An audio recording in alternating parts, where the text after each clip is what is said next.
تو جن پر آزمائش آئی ان کا رویہ بتایا کہ ان کا رویہ یہ ہوتا ہے۔ کیا رویہ ہوتا ہے؟ کہ اگر ان کی جان بھی چلی جائے تو یہ کہتے ہوئے جان جاتی ہے کہ جان دی ہوئی اسی کی تھی، جان دی ہوئی اسی کی تھی۔ حق تو یہ ہے کہ حق ادا نہ ہوا، حق ادا نہ ہوا۔ میں نے اپنی طرف سے کون سی جان اس کو دے دی ہے؟ میری ہوتی تو میں کہتا جی میری جان میری جان، نہیں نہیں نہیں، میری تو تھی نہیں، اس کی تھی، اور اگر اس نے لے لی واپس اس میں میرا کیا کمال ہے؟ کہا ہے نا کہ میرے روز و شب کے نصاب میں میرے پاس اپنا تو کچھ نہیں، میرے روز و شب کے نصاب میں میرے پاس اپنا تو کچھ نہیں، تیرا قرض ہے میری زندگی، میری سانسیں تیری امانتیں، میری سانسیں تیری امانتیں، تیرا قرض ہے میری زندگی، میری سانسیں تیری امانتیں۔ یہ زندگی، یہ جسم، یہ وجود، یہ باڈی، یہ پاؤں، یہ ہاتھ، یہ آنکھیں، یہ دل، یہ دماغ، یہ زبان، یہ کان، پوری کی پوری باڈی اللہ نے عطا کی، اور اس باڈی کے اندر انجن اللہ نے لگایا ہے، انجن کو رواں اللہ نے کیا ہے۔ یہ سانس کا آنا، سانس کا جانا نہ میرا کمال، نہ آپ کا کمال، نہ کسی کا کمال۔ جب سانس بھی اسی کی ہے، وجود بھی اسی کا دیا ہوا ہے، تو پھر میں کیوں نہ کہوں کہ میرے روز و شب کے نصاب میں میرے پاس اپنا تو کچھ نہیں، تیرا قرض ہے میری زندگی، میری سانسیں تیری امانت۔ جن پر آزمائش آ جائے ان کا رویہ یہ ہونا چاہیے، اللہ تو نے دیا ہے اور تو نے ہی لے لیا، تو نے دیا تھا تو تیرا شکر ہے، اور تو نے لے لیا تو ہم صبر کی انتہا کریں گے۔ یہ رویہ جو آزمائش سے دو چار ہے، اور حضرت حسن رضی اللہ تعالیٰ عنہ نے تو کمال ہی کر دیا، کمال کر دیا۔ آمنہ کے لال کے نواسے نے، اور حضرت فاطمہ تو زہرا رضی اللہ تعالیٰ عنہ کے لخت جگر نے، اور حضرت علی رضی اللہ تعالیٰ عنہ کے نور نظر نے تو ایک جملے کے اندر کمال ہی کر دیا، ہر جملہ ان کا کمال کا جملہ۔ حضرت حسن نے فرمایا مصیبت کی گھڑیاں دراصل معصیت کی گھڑیوں کا کفارہ ہوتا ہے۔ کیا مطلب؟ فرمایا جب مصیبت کی چند گھڑیاں آتی ہیں، چند گھڑیاں، مشکل تھوڑی ہوتی ہے۔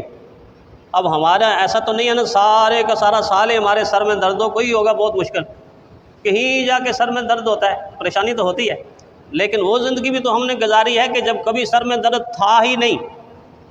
رابعہ بصری رحمۃ اللہ علیہ نے ایک نوجوان کو دیکھا کہ پٹی باندھی ہوئی تھی، تو پوچھا کیا ہے؟ کہ ماں جی سر میں شدید درد ہے، سر میں شدید درد ہے۔ تو مسکرا کر فرمایا عمر کتنی ہے؟ کہ 32 سال۔ تو فرمایا اس سے پہلے کتنی دفعہ درد ہوا ہے؟ تو کہا زندگی میں آج پہلی دفعہ ہوا ہے۔ تو فرمایا 32 سال بغیر درد کے زندگی گزاری ہے، صحت کی زندگی گزاری ہے، راحت اور خوشی کی زندگی گزاری ہے۔ کبھی اس زمانے میں تو نے شکر کی پٹی باندھی ہے کہ آج شکایت کی پٹی باندھ کے کہتا مجھے بہت درد ہے مجھے بہت درد ہے؟ تو درد تو کبھی کبھی آتا ہے، مصیبت آزمائش تو کبھی کبھی آتی۔ تو فرمایا حضرت حسن رضی اللہ تعالیٰ نے کہ مصیبت کی گھڑیاں معصیت کی گھڑیوں کا کفارہ ہوتی ہیں۔ کیا مطلب؟ ایک انسان نے زندگی گزاری 50 سال، 60 سال، 40 سال، اور زندگی گزاری اللہ کی نافرمانی میں، اللہ کی بغاوت میں، گناہوں میں، اور اسی طرح نافرمانیوں میں زندگی گزرتی رہی۔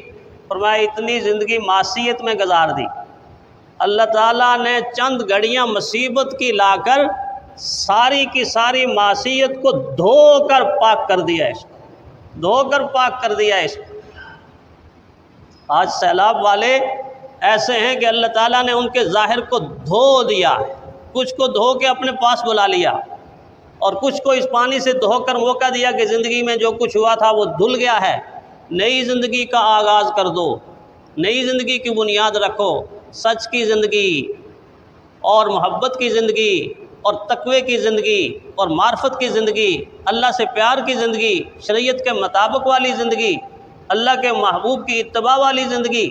آؤ اس زندگی کا آغاز کرو۔ ایک موقع دے رہا ہوں کہ پہلے دھو دیے، اب پاک صاف ہو کر میرے پاس آنا ہے۔ ایک رویہ دین یہ سمجھاتا ہے کہ جو آزمائش میں مبتلا ہو ان کا رویہ یہ ہونا چاہیے، اور دوسرا رویہ مجھے اور آپ کو سمجھایا کہ جو اس آزمائش میں براہ راست مبتلا نہیں ہوئے، وہ کون سا رویہ؟ وہ رویہ ایسا رویہ ہے کہ میرے اور آپ کے سامنے جنت کو ایسے پھیلا دیا ہے بھائی یہ جنت کی زمین ہے، یہ جنت کی زمین ہے، آؤ اس زمین کے اوپر تم اپنا محل تعمیر کر لو، کوٹھی تعمیر کر لو، بنگلہ تعمیر کر لو، اپنی حویلی بنا لو، بڑی آسان ہے۔ دنیا میں اب گھر بنانا تو بڑا مشکل ہے نا، مٹیریل اتنا مہنگا ہے کہ لوگ 3-4 مرلے کے گھر شروع کرتے ہیں، بنیادیں اٹھا کے تو ہاتھ بھی اٹھا دیتے ہیں بنیادوں کے اندر یہ سب کچھ لگ جائے، کہتے ہیں یار وہ تو سب کچھ بنیادوں میں لگ گیا، اب آگے کمرہ کیسے بناؤں؟ اتنی مہنگائی ہے کہ یہ گھر بنانا بڑا مشکل ہے، بہت مشکل ہے۔ لیکن اللہ نے جنت کی زمین پھیلا کے مجھے اور آپ کو دعوت، آؤ گھر بناؤ، بڑا گھر آسان ہے۔ کیسے آسان ہے؟ فرمایا اس زمین کے اوپر ایک خیمہ، ایک کپڑے کا گھر ان کو بنا دو کہ جو آزمائش سے دوچار ہیں، میں جنت میں آپ کی کوٹھی بنا دوں گا، بنگلہ بنا دوں گا، حویلی بنا دوں گا، ایک محل بنا دوں گا۔ ایک خیمے کے اوپر ایک محل، بلکہ ایک روٹی کے اوپر ایک محل۔ یہ میں اپنی طرف سے نہیں کہہ رہا، یہ رحمت عالم صلی اللہ علیہ وسلم نے اپنے احادیث سے ہمیں سمجھایا، اور صحابہ نے اس چیز کو سمجھا تھا۔ اسی لیے تو آپ پڑھتے ہیں نا، آپ سنتے ہیں واقعہ کہ جنگ کے عالم میں جب زخمی، جسم ان کا سارا زخمی تھا اور نزع کا عالم طاری ہوا ہے، اور ایک آدمی مشک لے کے، پانی کی مشک لے کے قریب ہے، پانی پی لو، تو اس نے کیوں کہا تھا نہیں مجھے نہ پلاؤ، اس کو پلاؤ۔ وہ سامنے جو زخمی ہے مجھ سے زیادہ زخمی ہے، اس کو مجھ سے زیادہ پیاس لگی ہوئی ہے، اور جب اس کے پاس گیا اس کو پلاؤ۔ 3 صحابہ نے یہ کیا، اور تیسرے کے پاس جب گیا اس نے نہیں کہا نہیں انہی کو پلاؤ۔ یہ کہتے کہتے تینوں کی جان پرواز کر گئی، شہادت ہو گئی، لیکن پانی خود نہیں پیا، اس کو پلاؤ۔ صحابہ نے حضور صلی اللہ علیہ وسلم کی ان باتوں کو سمجھا تھا، تو تبھی اتنا ایثار تھا کہ جان دے دیتے تھے، لیکن پہلے مقدم دوسرے کو کرتے تھے، نہیں اس کو۔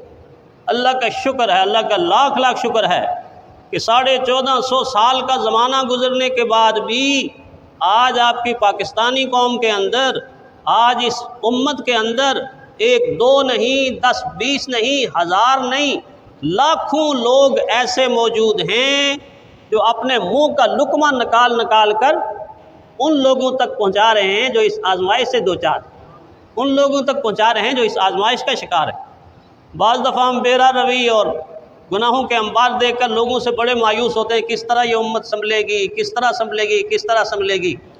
لیکن آج کا رویہ اتنا حوصلہ افزا ہے، اور اللہ کرے یہ رویے باقی رہیں کہ سارے اپنے دکھ چھوڑ کے، درد چھوڑ کے، مصیبت چھوڑ کے، اپنی ضروریات چھوڑ کے، لوگ لپک کے ادھر کو جا رہے ہیں، اور اپنی جان ہتھیلی پر رکھ کر جا رہے ہیں، اور جا کر ان کے پاس بیٹھ کے ان کی دلجوئی کر رہے ہیں، کھانا دے رہے ہیں، پینا دے رہے ہیں، لباس دے رہے ہیں، اور خیمے مہیا کر رہے ہیں۔